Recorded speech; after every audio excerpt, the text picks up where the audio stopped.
जी, तो आज हम मिल रहे हैं मेरी खाला से। I know this is something that I was trying to मैं खुद ही अपने आप को क्वेश्चन कर रही थी कि ये मैं नेपोटिज्म तो नहीं कर रही। लेकिन बात ये है कि वो माशाल्लाह she is very well known, very well established writer and poet and she is also received okay Neelam Ahmed Bashir उनका नाम है। और ये मेरी आई थिंक प्राइम बेगम्स में आती हैं, हॉल ऑफ फेम। तो you should meet her because she has definitely been a guiding star for many of us growing up in my family. She's been an adventurer और वो हमेशा कुछ अपना ही, कभी वो travelogues लिखती हैं, कभी वो बड़े funny poems लिखती हैं, कभी वो बहुत thought provoking serious issues पे भी लिखती हैं. Actually she's written a lot of very subversive literature and she's well known as a contemporary Urdu feature writer, story writer. So please उनसे आज आप मिले और देखें कि ये ऐसी क्यों है.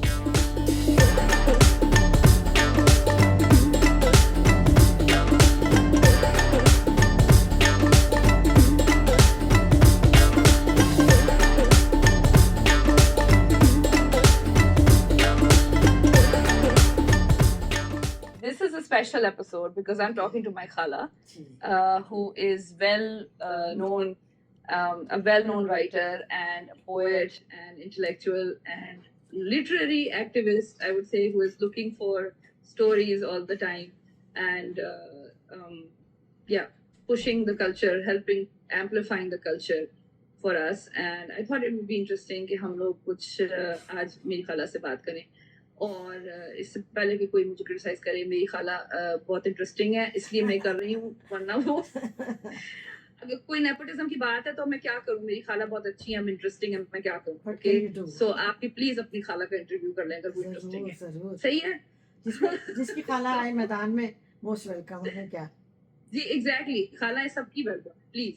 सो आई वांटेड टू नो कि how do you define happiness, how do you define joy, and what makes you a begum? Begum. I'm first of all, I'm not a begum. I'm just an ordinary woman, seeking, learning, finding, and just treading and going on and on and on. मैं अपने आप को कभी बेगम नहीं समझा, मैं हूँ भी नहीं, तुम्हारी तरह मैं भी, हम और तरह के लोग हैं. We are not very materialistic people. And हाँ, बेगम अगर आप कह रहे हैं तो गम तो part and parcel of life है. मैं ये नहीं कहूँगी कि गम नहीं है. वो आपने सुना होगा शेर, किसी की आंख जो पूर्णम नहीं है, न समझो उसको कोई गम नहीं है. तो गम भी ठीक है, लाइफ में हमें पोर्शंस मिलते हैं ना, थोड़ी सी हैप्पीनेस, थोड़ा सा गम. तो ऐसे जैसे हम लोग स्लाइड कर रहे हैं, यूं वेव्स हैं जिंदगी के, तो हम भी हम समेट के चलते हैं. जैसे आप समंदर में आ रहा है, रेला पत्थर आ रहे हैं, उसमें पानी आ रहा है, वो भी आ रहा है, वो भी आ रहा है, वो भी आ रहा है. सारी बात यह है कि सब कुछ को साथ लेके चलना और उसको कोशिश करना कि वो आपको गिराए नहीं, लाइक वो आपको ढह ना जाए. Don't let it overtake. और आपको देखें, गिरने के लिए बहुत आसानियाँ हैं. कोई भी गम होगा हम गिर जाएंगे. हर एक के पास कोई ना कोई गम होता है और गम पार्ट ऑफ लाइफ है. मैंने अभी एक जो समझा है कि कोई भी ऐसा नहीं जिसकी ज़िंदगी में कोई गम नहीं है. लेकिन कोई बात नहीं, ये भी एक प्रोसेस ऑफ लाइफ है, नेचर का तोहफा है, खुदा की देन है. बात यह है कि उस गम को भी अपनी ताकत बना लें और कमज़ोर ना पड़े. और गो कि मैं अब काफ़ी उम्र के हिस्से में पहुंच चुकी, लेकिन अभी भी मैं मेंटली अपने आप को नहीं समझती कि मैं ये नहीं कर सकती. मेरा जो जी चाहता है, मैं चाहती हूँ कि मैं करूँ, मैं खोज में रहूँ, मैं कुछ सीख लूँ, मैं कुछ पढ़ लूँ, मैं कुछ कर लूँ. मैं कहानियाँ लिखती हूँ, आपको पता ही है, लेकिन ऐसा है कि जैसे कुछ कहानियाँ मेरी अभी मेरे लगता है कि माइंड में ऐसे स्टैक्स में, शेल्व्स में रखी हुई हैं कहानियाँ. और कभी कभी मुझे होता है कि या अल्लाह इतना वक्त मिल जाए कि मैं ये कहानियाँ लिख लूँगी. तो एक गोल होना चाहिए ज़िंदगी में. बस ये नहीं कि हम इसलिए ज़िंदगी में दुनिया में आए कि खाए पिए सोए, इंटरनेट कर लिया और मतलब बस नहीं. हमें अपने इस दुनिया में मार्क छोड़ के जाना. तो मैं चाहती हूँ, अच्छा है या बुरा है, इफ़ेक्टिव है या नॉन इफ़ेक्टिव है, मेरा मार्क यहाँ रहे. तो बस यही है. और तो So I'm just wondering because you've been on your own for a while. for a long time. So I wanted to know, okay, how did you navigate that and your safety and your ambition, उस तरह के within being on your own as a woman? आपको कभी कभी life में ऐसे हालात मिल जाते हैं कि आपको अकेला होना पड़ता है, ये आपकी चॉइस नहीं होती, पर आप हो जाते हैं। जैसे कोई ना रास्ते चल रहे हैं आप किसी के साथ, फिर रास्ते जुदा हो जाते हैं। तो इसका ये मतलब नहीं है कि उसकी वजह से हम अपनी ज़िंदगी को नेगेटिव कर लें। और मैंने यही हमेशा कोशिश की है कि मेरे साथ जो भी हुआ ज़िंदगी में, हुए अप्स एंड डाउन्स आए, कुछ चीज़ें नहीं मेरी मर्ज़ी की हुई, तो फिर उठ जाओ। तो सेफ्टी एलिमेंट का ये है कि आई बीन लकी कि मैं अपना ख्याल रखती हूँ हर सूरत में। आई मीन कैसे रहना है पाकिस्तान में भी, I mean luckily I have been safe. वो चीज़ें तो हैं सोसाइटी की, लेकिन आपको सोसाइटी के साथ साथ चलना पड़ता है। और ये है कि आप जितना अपने आप को कमज़ोर बना लें बन जाएंगे, लेकिन आप जितना बहादुर बनाएं उतना भी बन सकते हैं। तो बस ये कि अपनी विल पावर होनी चाहिए स्ट्रॉन्ग, और होना चाहिए कि अगर कोई नहीं है मेरे साथ तो कोई बात नहीं, मैं तो हूँ ना अपने साथ। तो इस तरह ही मैं सोचती हूँ कि at least I am here. Did you ever think of yourself as like a non-conformist? Or is it an accident in a way? Non-conformist, like some people think of themselves as going against, well, we're going to make our own path. It's not on purpose कि मैं non conformist हूँ। Actually मेरी personality और life में बहुत सारा हिस्सा मेरे फादर का है, क्योंकि सबसे ज़्यादा मैंने उनके साथ वक्त गुजारा है। जैसे छोटी बहनों ने या भाई ने इतना नहीं गुजारा, तो उनकी पर्सनैलिटीज़ पे वो असर नहीं पड़ा जो मुझ पे पड़ा था। सच क्या होता है, और ज़रूरी नहीं कि जो रिवायत है उसके पीछे चलना है, और रिवायत से वो टक्कर देते थे और मैं भी लेती हूँ कॉन्शियसली और अनकॉन्शियसली। मुझसे जुल्म बर्दाश्त नहीं होता, या कोई झूठी रिवायात के पीछे लग के जब औरतों पे जुल्म होते हैं, ये वो मैं नहीं बर्दाश्त कर सकती। मैं आई स्पीक, मैं बोलती हूँ, मैं लिखती हूँ। और मेरी जो कहानियाँ हैं जिन लोगों ने पढ़ी हैं उन्होंने यही कहा है कि जो आप मौजू लिखती हैं वो कोई नहीं लिखता। वो इसलिए भी कि मेरे जो थे मेंटोर थे मुमताज़ मुफ्ती, बहुत बड़े राइटर, उन्होंने मुझे एक शुरू में नसीहत की थी कि बेटा तुम वो लिखो जो लोग नहीं लिखते, वो मत लिखो जो सब लिख चुके। तो मैंने जब भी कोई कहानी लिखी वो ऐसी लिखी कि कोई नहीं लिखता। अभी भी लोग मेरी कहानियां को रेफरेंस देते हैं, तो मैं कह देती हूँ कि आप लिख लेते हैं। अगर मर्द भी मुझे कहते हैं कि ओ आपने इस पे मौजू पे लिखी, तो मैं कहती हूँ आपने क्यों नहीं लिखी, आपको लिखनी चाहिए थी ना। तो आपका एक कॉन्शियंस होता है, मेरा एक कॉन्शियंस है। मुझे पता है कि मुझे आवाज़ बनना है, जुल्म के खिलाफ या एहतजाज करना है, वरना मैं एक आम सी जिंदगी गुजार के चली जाऊँ। क्या है, गाड़ियाँ वाड़ियाँ कपड़ों का मुझे शौक नहीं, आपको पता है मैं भी ऐसी हूँ। ना मुझे मटीरियल, ना मुझे ब्रांडेड चीज़ों का शौक है, ना मेरे पास सोना है, ना हीरा, कुछ भी नहीं है। सो मेरी परसूट्स कुछ और है ज़िंदगी की। लेकिन मैं समझती हूँ कि मैं एक ह्यूमन बीइंग जो इस दुनिया में आया है, वो अपना काम करके जा रहा है ऑनेस्टली, कि वो जो बिलीव करता था कि वो सच है। और हम सबको एहतजाज करना चाहिए, जहाँ जुल्म होता है ना हमें एहतजाज करना चाहिए। अगर हम नहीं करते तो हम लोग फिर ड्यूटी नहीं पूरी करें as a human being. How have your hopes and dreams changed over time? Like when you were in your 20s, you were in your 40s. When you are in your 20s तो आप एक married life में होते हो, बच्चों वाली में, उसमें तो आप अपने बच्चों और घर का ही सोचते हैं कि इनका सब कुछ हो जाए। यू नो, वो age is like a tree. शुरू में दरख्त छोटा सा होता है, फिर बड़ा आता है, फिर उसकी शाखें निकलती हैं, फिर फूल निकलते हैं। तो शुरू के तो जो एज है वो तो ऐसे ही होती है जैसे हर आम औरत की, पाकिस्तानी औरत की होती है कि मैं अपने बच्चों का ये कर लूँ वो कर लूँ। फिर आप जैसे जैसे ज़िंदगी की शाखें निकलती हैं, जैसे मुझे नहीं पता था कि मैं लिखूंगी या मैं लिख सकूंगी, मुझे नहीं पता था, लेकिन मैं बचपन से लिखती थी। लेकिन फिर एक वक्त आया जब शादी हुई, बच्चे हुए, कि ये सिलसिला रुक गया 20-25 साल, क्योंकि मुझे लगा कि मेरी प्रायोरिटी यही है कि मैं अपने बाल बच्चे संभालूंगी। फिर जब वो बड़े हो गए, फिर कुछ राहें जुदा हो गई, तो फिर मुझे लगा कि यही चीज़ मुझे सबसे ज़्यादा खुश करती है कि जब मैं कुछ लिखती हूँ। तो मैं इस पर खुश हूँ कि जितनी मेरी ताकत है, जितनी मेरी इस्तात है, जितनी मेरी कैपेबिलिटी है, मैंने किया। हाँ, हर वक्त नहीं कर सकती, और भी दुखी, आपको पता है ज़िंदगी में और बहुत बखेड़े होते हैं, लेकिन मेरा ख्याल है कि जितना भी मैं कर सकती हूँ ठीक है। और यही मेरे ड्रीम्स हैं, अभी जैसे मैं कहती हूँ, हम्म। मैंने 2 नावल शुरू किए हैं, या अल्लाह ये पूरे हो जाएं, यू नो। तो ये मुझे मुझे बस ज़्यादा यही होता है कि मेरे काम हो जाए, जो जो जो चीज़ें मैं सोचती हूँ मैं लिख लूँ। ज़्यादा मेरी यही हम्म। ड्रीम्स है। और मैंने अब क्या, कोई मर्सिडीज तो खरीदनी नहीं कि मेरा ड्रीम है, ये बिल्कुल भी नहीं। हाँ नहीं मतलब वही because everyone has their own ideas about how they want their life to be, where they But what the like in fantasy of young age, everyone's fantasy is you different, can right? think, लेकिन अब I am in my senior age, at this point में जो मुझे कोई material चीज़ों की ख्वाहिश नहीं है, मुझे हेल्थ। नहीं but वही बात है ना कि 20s 30s 40s या you know it has obviously evolved your idea of your fantasy evolves, your dreams well evolve. I think मैं बड़ी रियलिस्टिक हूँ, मैंने कोई ऐसे out of the way dreams रखे भी नहीं थे कि एक दिन मुझे ये हो जाए, कोई नोबेल प्राइज मिल जाएगा, मुझे पता था नहीं मिलना। तो तो टू द बेस्ट नहीं ऑफ माशाल्लाह आपको वो क्या तमगा हाँ, इम्तियाज वो तो मुझे मिला है, कभी वैसे भी एक छोटे मोटे और भी मिले हैं पंजाबी किताबों वो के भी। वो भी तो आपने आई थिंक सोचा नहीं था वैसे. नहीं, तौबा करो, मुझे I तो don't think you knew I was that so at surprise. that अच्छा, तो ठीक हम्म है, चलो जो मिल गया ठीक है।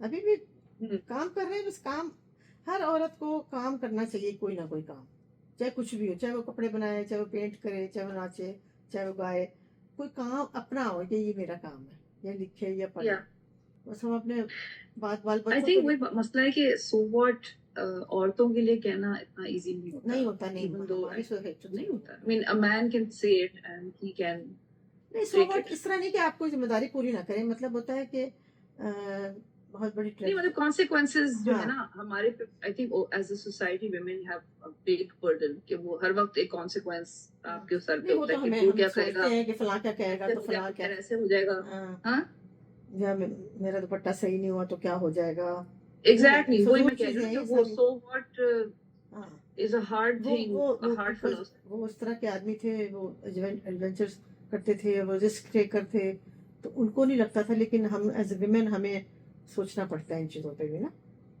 कि इसके क्या Yeah. रिपरकशन होंगे। फिर भी मेरे ख्याल एक बाउंड्री में रह के एक रीजनेबल लाइफ गुजारी जा सकती है, डरे बगैर। आई मीन जैसे मैं गुजार रही हूँ अपनी ज़िंदगी, ठीक है, केयरफुल भी हूँ, वॉचफुल भी हूँ, और फिर भी अपनी मर्जी से जो चाहे कर भी लेती हूँ।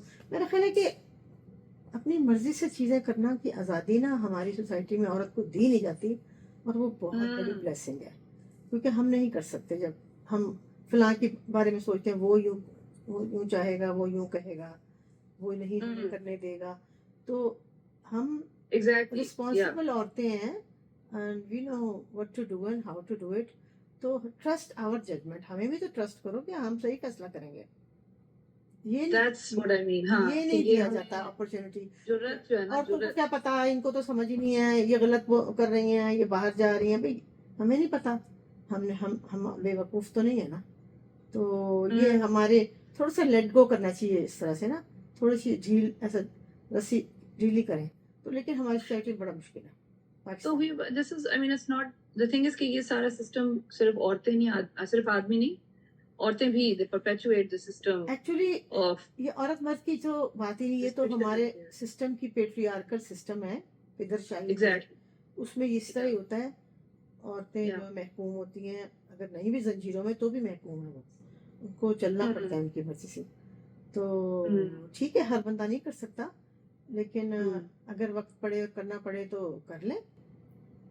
अपनी बाउंड्रीज का सबको पता होता है। ऊपर से ये समझते हैं औरत जो आज़ादी लेगी तो पता नहीं कोई गलत काम करेगी। नहीं, आज़ादी का ये मतलब नहीं होता कि आप गलत काम करेंगे जो आपके नज़दीक गलत। आज़ादी का मतलब है to act as a human being, free human being, और will to be able to make your own mistakes, yeah, to and be able decisions, to make and decisions. हाँ मतलब just make your decisions and make your जैसे mistakes. कि क्या मतलब if men have yeah, the right to do these things, तो क्या do they not make नहीं, mistakes? They तो also make इक्वली mistakes. समझते हैं Everyone ना। makes अब जैसे and French bad and good decisions. जी. फ्रेंच था हमारा राइटर सार्त्र जो था, उसने फ्री विल पे बड़ा काम किया, लिखा कि फ्री विल क्या चीज़ है। क्योंकि मैंने एक स्टोरी भी लिखी थी तो मैंने काफ़ी इसको रिसर्च किया था। तो फ्री विल, इवन अल्लामा इकबाल ने कहा कि खुदा बंदे से खुद पूछे तेरी रजा क्या है, तो बंदे में सिर्फ आदमी तो नहीं आता ना, औरतें भी आती हैं। तो हमारी रजा तो पूछ लो, हमारी मर्जी तो पूछ लो, हमारी मर्जी को पूछता नहीं। हाँ No, I know. Wait, it is the culture that restricts us more than anything else. That's what I'm beginning to understand as I get older. Okay, there's a lot of confusion in that way, and मतलब basically there's a lot of confusion, especially जब religion और culture को mix करके कोई नई चीज package करके बना के वो pressure build होता है. एक्चुअली रिलीजन इतना नहीं करता रिस्ट्रिक्ट औरतों को.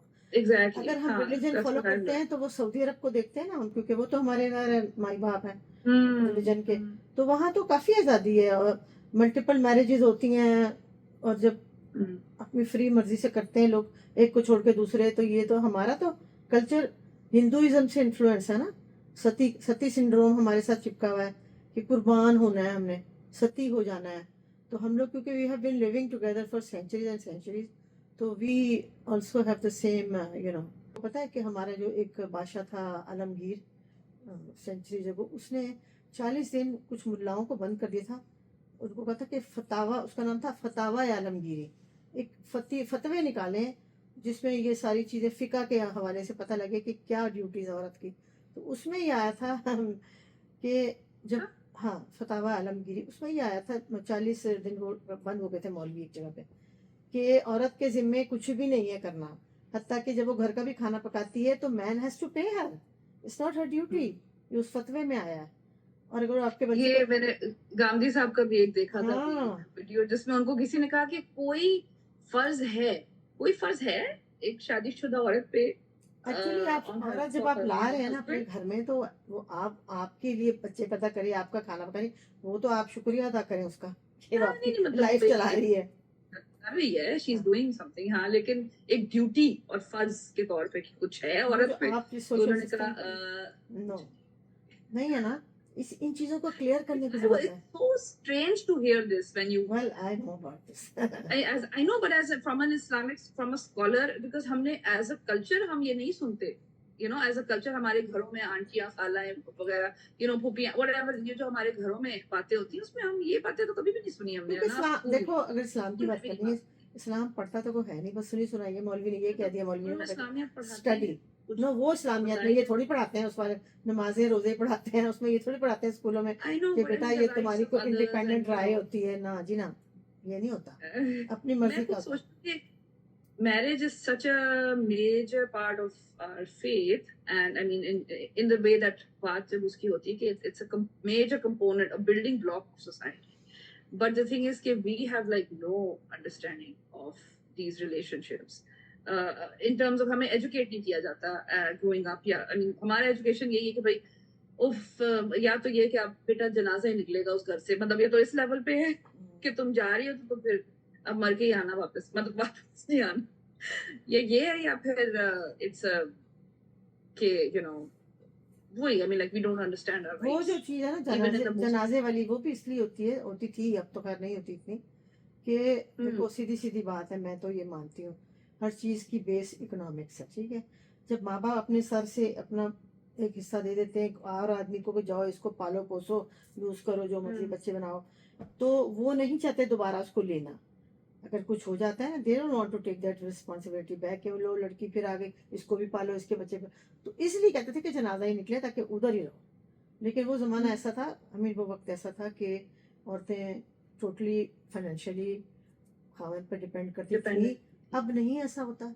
अब क्यों जनाजा लेके बैठेंगी वहाँ, अगर नहीं मिसट्रीट हो रही है या आपको जलील किया जा रहा है, तो होना तो नहीं चाहिए. बट वही ना, I think that's the thing कि we a lot of women don't know their rights, and in terms of के and don't realize कि ये कोई मतलब आपके रिलीजन के खिलाफ नहीं है, या because मतलब उस तरह से it's a big सऊदी अरब का रिलीजन देखो, वो तो बड़े फ्री लोग, वहाँ तो ऐसा कुछ नहीं. तो आपने अगर उनको ही फॉलो करना है तो देख लो उनको. हाँ, वो लोग तो अपनी मर्जी से औरतें जाती हैं मर्जी से. आपको पता है जब उनकी शादी होती है तो उनको मकान भी मिलते हैं, सोने. हमें क्या मिलता है? कुछ भी नहीं. हमारे कल्चर में तो कुछ भी नहीं मिलता. I was thinking about that, in your work you have discussed women's issues. I would say women's desires as well, hopes and desires as well, and that's something that's always been a taboo thing. Just you were talking about the subject of even मतलब FGM जो है, circumcision for women. मैंने और बड़ा कुछ लिखा है। That मैं आपको हाँ उर्दू में आप लोग तो कहीं पढ़ते हो तो मैं इसलिए बता रही हूँ। मैंने जैसे चाइल्ड रेप पे लिखा है, मैंने मुल्ला रेप जो मदरसों में उस पर लिखा है, मैंने टेररिज्म पे लिखी हैं स्टोरियाँ, बल्कि मैंने टेररिज्म की स्टोरियाँ पढ़ी थी ओपनली हल्का बाबी ज़ौक़ में, तो मुझे कहा उन्होंने कि आप मत पढ़ा करिए वो। मैंने कहा तालिबान थोड़ी मेरी कहानियाँ पढ़ते हैं, उनको क्या पता मैं क्या लिख रही हूँ। हाँ नहीं मुझे याद है बोली सांस की आहिस्ता, मुझे क्योंकि याद ये है। मेरा फर्ज है, मुझे लगता है ये मेरा फर्ज हाँ है, this is my duty. it's a kind of almost like bit of almost like a journalism in a Yeah. way, because you're kind of using this is based on fact everything जो आप पढ़ almost, रही हैं। जो चीज़ मुझे effect करती है फिर वो मैं उस पर सोचती हूँ, फिर मुझे लगता है मुझे तो लिखना है, और कोई तो नहीं लिखेगा ये।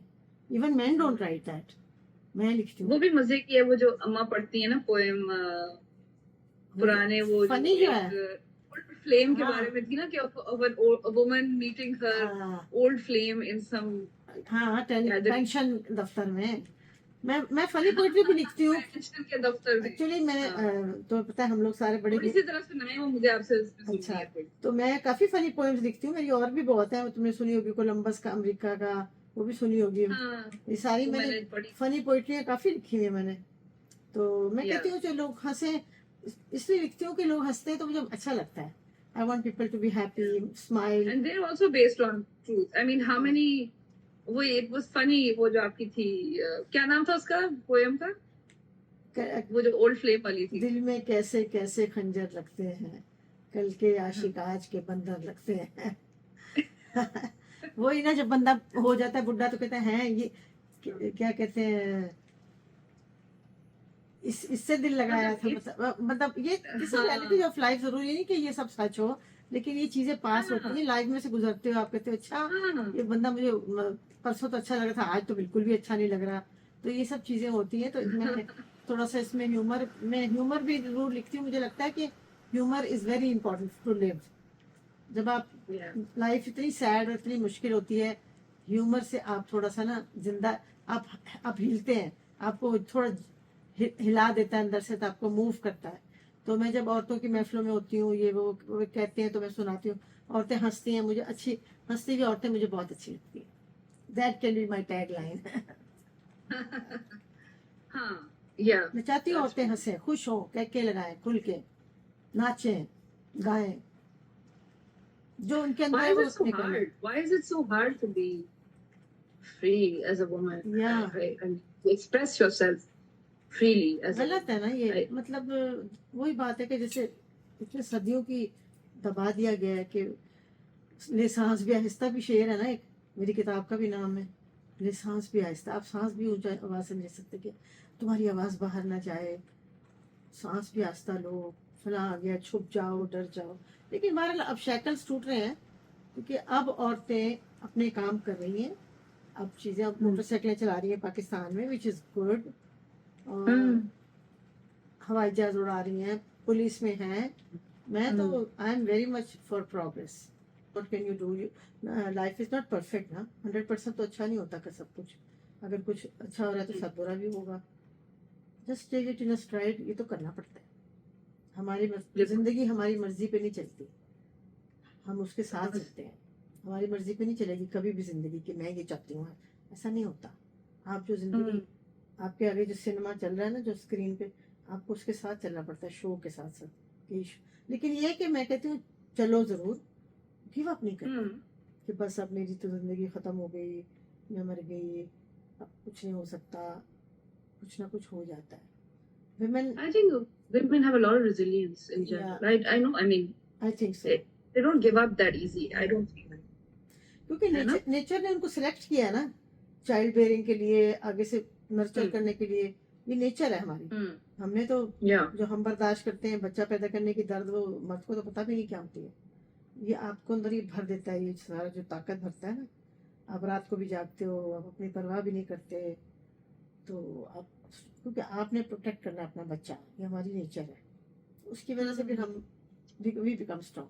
I think this is nature's way of making us strong. That's true. Yeah.